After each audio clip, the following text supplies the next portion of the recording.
Hoje vamos dar continuidade ao estudo do Grande Conflito em seu capítulo 32. Você que tem nos acompanhado, espero que tenha aproveitado esse estudo. Espero que você que chegou aqui pela primeira vez possa se deleitar na presença do Senhor. E o título do nosso estudo de hoje é Como Derrotar Satanás. Vamos deixar que o Espírito de Profecia esclareça para nós?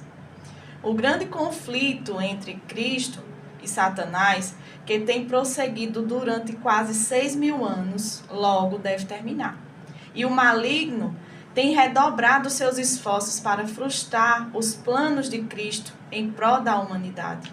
Ele sabe que pouco tempo lhe resta e atua arduamente na busca incessante de prender almas em suas ciladas. Assim, como Jesus tem o plano da redenção para nos salvar, Satanás tem o seu plano de perdição. Ele busca reter as pessoas em trevas, de maneira que elas percam a esperança em seu Salvador e se afastam da influência do Espírito Santo. Então, qual é o objetivo dele? Você sabia? Ele quer nos prender em nossos pecados e nossos problemas, enquanto Jesus está no lugar santíssimo, para que assim nós não estejamos puros e não possamos participar daquele grande dia, as bodas do Cordeiro Santo de Deus. Quando não fazemos um esforço especial para resistir ao pecado, prevalece em nós trevas espirituais na igreja e no mundo.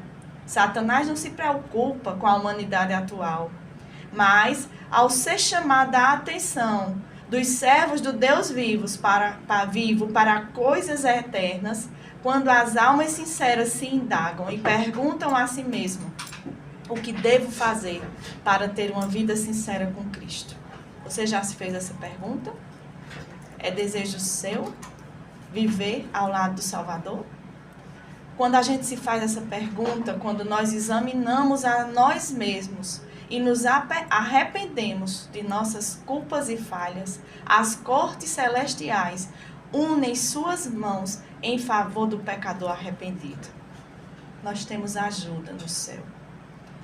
Quando buscamos as Escrituras Sagradas, nós vemos claramente que em certa ocasião os anjos de Deus foram apresentar-se perante o Altíssimo e o maligno também foi entre eles. Isso está em Jó, capítulo 1, verso 6.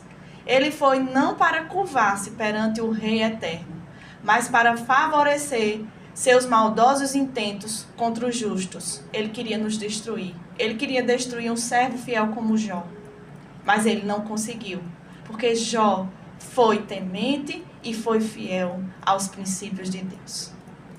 Com o mesmo objetivo, ele estaria presente quando os homens que congregam culto para Deus e se postam na igreja sem um esforço, sem preocupar-se em ouvir e viver a mensagem que ali é pregada. As pessoas passam a entrar nas igrejas distraídas, preocupadas com coisas seculares. E aí, o que acontece? Não absorvem a mensagem. Você sabia que ele vai até as igrejas? Ele formula de antemão seus planos, vendo que os filhos de Deus estão adormecidos, vão de qualquer maneira e não buscam examinar com diligência as Escrituras Sagradas. Ele se aproveita para arquitetar seus planos malignos. Mas quando homens e mulheres fiéis examinam piedosamente as Escrituras Santas, ele trabalha com mais ardor, ele se preocupa, a fim de que a mensagem não alcance aqueles que ele está enganando. Alguém que mais necessite receber as palavras de luz do Evangelho, ele tenta distrair com assuntos seculares. Vai ser qualquer coisa que vai distrair a pessoa, para que essa pessoa não absorva e não viva as palavras da verdade. Vamos entender melhor esse assunto. Satanás vê os servos de Deus opressos por causa das trevas espirituais que envolvem a humanidade. Ele observa suas fervorosas orações, rogando graça e auxílio divino para quebrar a fascinação da indiferença, descuido e apatia. Então, com zelo, o maligno desenvolve suas artimanhas e tenta os homens a satisfação do apetite exagerado, vícios ou alguma forma de condescendência própria, embotando assim sua sensibilidade, de maneira que eles ouvem a mensagem, mas infelizmente não conseguem compreender precisamente as coisas e assuntos que mais precisam aprender. Olha que sério. Você sabia? Já prestou atenção nisso? Pois bem, reflita comigo. A humanidade está viciada em uma má alimentação, álcool, entorpecente, vícios de telas, celulares, entre outros. De maneira que quando chega na igreja, ouve a mensagem sendo pregada, mas está tão acometido pelos costumes, forma de vida errada, que a mente não consegue compreender a palavra de Deus. Por isso, se vê tantas pessoas nas igrejas vazias e sem firmamento nos ensinos do Evangelho eterno. Se não nos alimentos de forma inadequada, além de acabarmos com a nossa saúde quando nos alimentamos de forma errada, não vamos conseguir compreender as coisas do céu. Por favor, amigo ouvinte, em nome de Jesus, pense nisso. Nossa vida deve ser para glorificar a Deus. Nosso corpo é templo do Divino Espírito Santo. Precisamos viver de forma temperante, para que o Espírito possa habitar em nós. E assim, dessa forma, sob a influência do Santo Espírito, vamos então fazer a vontade do nosso Pai, que está nos céus, como Jesus nos ensinou quando veio como homem a essa terra. Com base nesses estudos, entendemos que existem duas classes de adoradores. Os que servem a Deus em espírito e verdade, e isso não tem a ver com placa de igreja ou denominação, mas com obediência ao Santo Deus. A outra classe, infelizmente, serve como braço forte para Satanás. Geralmente essa classe costuma acusar seus irmãos. São agentes do maligno que vivem dentro das igrejas, buscando defeito nos outros, acusando os servos do Senhor. E não são poucos, viu? Estão sempre em atividade quando Deus usa homens e mulheres piedosos em seus serviços.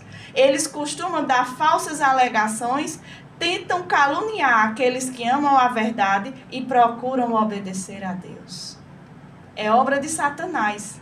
Quando você se levanta para acusar um servo do Deus vivo, você está sendo braço forte para Satanás. Tenha muito cuidado ao caluniar, seja quem quer que for. Primeiro examine a si mesmo. Então essas pessoas costumam despertar suspeita nos testemunhos dos escolhidos do Senhor. Mas sabe de uma coisa? Jesus disse em Mateus 7,16: pelos frutos conhecereis a árvore. Os frutos de Cristo são conhecidos pela forma como testificam o nome do Senhor.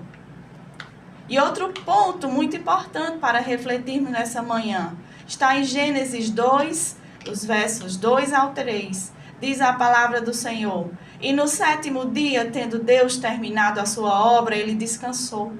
Deus abençoou o 7º dia e o declarou santo, pois nele descansou de toda a sua obra da criação. O Senhor Deus descansou e abençoou o 7º dia, o sábado, para que nós, homens e mulheres, pudéssemos descansar também. Nosso corpo precisa de descanso. Nós não somos uma máquina. Precisamos ter uma pausa para descansar e adorar a Deus. Essa também é uma instrução bíblica de uma vida com temperança. Mas veio o inimigo de Cristo, Satanás, e introduziu no cristianismo que por causa da ressurreição de Jesus no domingo, ou seja, o primeiro dia da semana, o sábado foi anulado. Onde está isso na Bíblia? Você percebe como a humanidade está enganada? Somente através da oração, estudo diligente das Escrituras Sagradas e uma vida com equilíbrio e temperança, nós recebemos a influência do Espírito Santo para compreender esse grande conflito. É assim, fazemos a vontade do Senhor dessa forma, quando obedecemos a sua palavra.